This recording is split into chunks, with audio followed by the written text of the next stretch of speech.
ಲೋಕಸಭಾ ಚುನಾವಣೆಯಲ್ಲಿ ಸ್ವತಂತ್ರ ಅಭ್ಯರ್ಥಿಯಾಗಿ ಮಂಡ್ಯ ಕ್ಷೇತ್ರದಿಂದ ಗೆಲುವು ಸಾಧಿಸಿದ ಸುಮಲತಾ ಅಂಬರೀಶ್ ಅವರಿಗೆ ಈ ಬಾರಿ ಬಿಜೆಪಿಯಿಂದ ಟಿಕೆಟ್ ಸಿಕ್ಕಿಲ್ಲ. 2024ರ ಲೋಕಸಭಾ ಚುನಾವಣೆಯಲ್ಲಿ ಜೆಡಿಎಸ್ ಜೊತೆಗೆ ಮೈತ್ರಿಯಾದ ಹಿನ್ನೆಲೆ ಸುಮಲತಾ ಅಂಬರೀಶ್ ಅವರಿಗೆ ಟಿಕೆಟ್ ಕೈತಪ್ಪಿದ್ದು, ಇದೀಗ ಬಿಜೆಪಿ ಹೈಕಮಾಂಡ್ ಬಂಪರ್ ಆಫರ್ ನೀಡಲು ಮುಂದಾಗಿದೆ. ವಿಧಾನಸಭೆಯಿಂದ ವಿಧಾನ ಪರಿಷತ್ಗೆ ನಡೆಯುವಂತಹ ಚುನಾವಣೆಗೆ 3 ಪಕ್ಷದಲ್ಲೂ ಭರ್ಜರಿ ಸಿದ್ಧತೆ ಜೋರಾಗಿ ನಡೀತಾ ಇದೆ. ಯಾರಿಗೆ ಟಿಕೆಟ್ ಸಿಗುತ್ತೆ, ಯಾರು ಮೇಲ್ಮನೆ ಪ್ರವೇಶಿಸುತ್ತಾರೆ ಎನ್ನುವ ಕುತೂಹಲ ಮೂಡಿಸಿದೆ.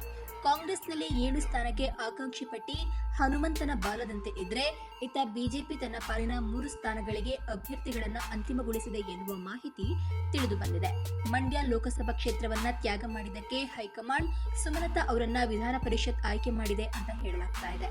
ಜೂನ್ 3ರಂದು ವಿಧಾನಸಭೆಯಿಂದ ವಿಧಾನ ಪರಿಷತ್ಗೆ ಒಟ್ಟು 13 ಸ್ಥಾನಗಳಿಗೆ ನಡೆಯಲಿರುವಂತಹ ಚುನಾವಣೆಗೆ ಬಿಜೆಪಿಯಿಂದ ಅಭ್ಯರ್ಥಿಗಳನ್ನ ಹೈಕಮಾಂಡ್ ಈಗಾಗಲೇ ಅಂತಿಮಗೊಳಿಸಿದೆ. ಒಟ್ಟು 13 ಸ್ಥಾನಗಳ ಪೈಕಿ ಬಿಜೆಪಿಗೆ 3 ಸ್ಥಾನಗಳು ಸಿಗಲಿದ್ದು, ಆ 3 ಬಿಜೆಪಿ ಅಭ್ಯರ್ಥಿಗಳ ಪಟ್ಟಿ ಫೈನಲ್ ಆಗಿದ್ದು, ಇದರಲ್ಲಿ ಸುಮಲತಾ ಅಂಬರೀಶ್ ಹೆಸರು ಇರೋದು ತಿಳಿದು ಬಂದಿದೆ ಅಂತ ಹೇಳಲಾಗ್ತಾ ಇದೆ. ಇನ್ನು ವಿಧಾನಸಭೆಯಿಂದ ವಿಧಾನ ಪರಿಷತ್ಗೆ ನಡೆಯುವ ಚುನಾವಣೆ ಅಭ್ಯರ್ಥಿಗಳ ಆಯ್ಕೆ ಕುರಿತು ರಾಜ್ಯ ಕೋರ್ ಕಮಿಟಿಯಲ್ಲಿ ಚರ್ಚಿಸಿದ ಹೆಸರುಗಳನ್ನು ಒಳಗೊಂಡ ಪಟ್ಟಿಯನ್ನು ರವಾನಿಸುವಂತೆ ಬಿಜೆಪಿ ಹೈಕಮಾಂಡ್ ಸೂಚಿಸಿತು. ಅದರಂತೆ ರಾಜ್ಯ ಬಿಜೆಪಿ ಕೋರ್ ಕಮಿಟಿಯಲ್ಲಿ ಚರ್ಚಿಸಲಾದ 15ಕ್ಕೂ ಹೆಚ್ಚು ಹೆಸರುಗಳನ್ನು ಕೇಂದ್ರಕ್ಕೆ ಕಳುಹಿಸಿಕೊಡಲಾಗಿತ್ತು. ಅದರಂತೆ ಸಂಸದೆ ಸುಮಲತಾ ಅಂಬರೀಶ್, ಪರಿಷತ್ ಸದಸ್ಯ ಎನ್ ರವಿಕುಮಾರ್ ಹಾಗೂ ಎಂ ನಾಗರಾಜು ಅವರಿಗೆ ಪರಿಷತ್ ಟಿಕೆಟ್ ಬಹುತೇಕ ಫಿಕ್ಸ್ ಅಂತ ಹೇಳಲಾಗ್ತಾ ಇದೆ. ಇವತ್ತು ರಾತ್ರಿ ಒಳಗೆ ಅಧಿಕೃತವಾಗಿ ಹೈಕಮಾಂಡ್ ಘೋಷಿಸಲಿದೆ ಅಂತ ಹೇಳಲಾಗಿದೆ.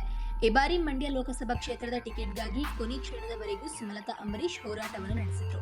ಮೈತ್ರಿಯಾದ ಹಿನ್ನೆಲೆ ಮಾಜಿ ಮುಖ್ಯಮಂತ್ರಿ ಹಾಗೂ ಜೆಡಿಎಸ್ ರಾಜ್ಯಾಧ್ಯಕ್ಷರಾದ ಎಚ್ ಡಿ ಕುಮಾರಸ್ವಾಮಿ ಅವರಿಗೆ ಮಂಡ್ಯ ಕ್ಷೇತ್ರ ಬಿಟ್ಟುಕೊಡಬೇಕಾಯಿತು. ಮಂಡ್ಯ ಕ್ಷೇತ್ರವನ್ನ ಬಿಟ್ಟುಕೊಟ್ಟ ಹಿನ್ನೆಲೆ ಮುಂದಿನ ದಿನಗಳಲ್ಲಿ ಉತ್ತಮ ಸ್ಥಾನವನ್ನು ನೀಡುವ ಭರವಸೆಯನ್ನ ಬಿಜೆಪಿ ಹೈಕಮಾಂಡ್ ನೀಡಿತ್ತು.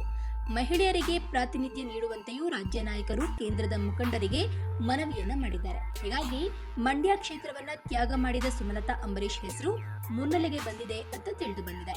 ಇನ್ನು ವಿಧಾನಸಭಾ ಚುನಾವಣೆಯಲ್ಲಿ ಸೋಲು ಕಂಡಿರುವ ಸಿಟಿ ರವಿ ಹಾಗೂ ಮಾಧುಸ್ವಾಮಿ ಅವರನ್ನ ವಿಧಾನ ಪರಿಷತ್ಗೆ ಕಳುಹಿಸುವ ಬಗ್ಗೆ ವ್ಯಾಪಕ ಚರ್ಚೆ ನಡೆದಿತ್ತು. ಈ ಬಗ್ಗೆ ಪರೋಕ್ಷವಾಗಿ ಇತ್ತೀಚೆಗೆ ಸ್ವತಃ ಮಾಜಿ ಸಿಎಂ ಬಿಎಸ್ ಯಡಿಯೂರಪ್ಪ ಅವರು ಹೇಳಿದರು. ಅಲ್ಲದೆ ಕೋರ್ ಕಮಿಟಿ ಸಭೆಯಲ್ಲೂ ಸಹ ಪಟ್ಟಿಯಲ್ಲಿ ಸಿಟಿ ರವಿ ಹಾಗೂ ಲೋಕಸಭಾ ಟಿಕೆಟ್ ವಂಚಿತ ಸದಾನಂದ ಗೌಡ, ನಳಿನ್ ಕುಮಾರ್ ಕಟೀಲ್ ಸೇರಿದಂತೆ ಹಲವರ ಹೆಸರುಗಳನ್ನು ಸಹ ಹೈಕಮಾಂಡ್ಗೆ ಕಳುಹಿಸಲಾಗಿತ್ತು. ಎನ್ ರವಿಕುಮಾರ್ ಅವರ ಪಕ್ಷ ಸಂಘಟನೆ ಹಾಗೂ ಪಕ್ಷ ನೀಡುವ ಜವಾಬ್ದಾರಿಯನ್ನ ಅಚ್ಚುಕಟ್ಟಾಗಿ ನಿರ್ವಹಿಸ್ತಾ ಇರುವುದರಿಂದ ಅವರಿಗೆ ಮತ್ತೊಮ್ಮೆ ಅವಕಾಶ ಕೊಡಲು ಹೈಕಮಾಂಡ್ ನಿರ್ಧರಿಸಿದೆ ಅಂತ ತಿಳಿದು ಬಂದಿದೆ. ಮೂಲಗಳ ಮಾಹಿತಿ ಪ್ರಕಾರ ಸಿಟಿ ರವಿ ಹಾಗೂ ಮಾಧುಸ್ವಾಮಿ ಅವರಿಗೆ ಅವಕಾಶ ಸಿಗೋದು ಅನುಮಾನವಾಗಿದ್ದು, ಎನ್ ರವಿಕುಮಾರ್, ಸುಮಲತಾ ಅಂಬರೀಶ್ ಮತ್ತು ಎಂ ನಾಗರಾಜು ಹೆಸರುಗಳನ್ನು ಹೈಕಮಾಂಡ್ ಫೈನಲ್ ಮಾಡಿದೆ ಅಂತ ತಿಳಿದು ಬಂದಿದೆ.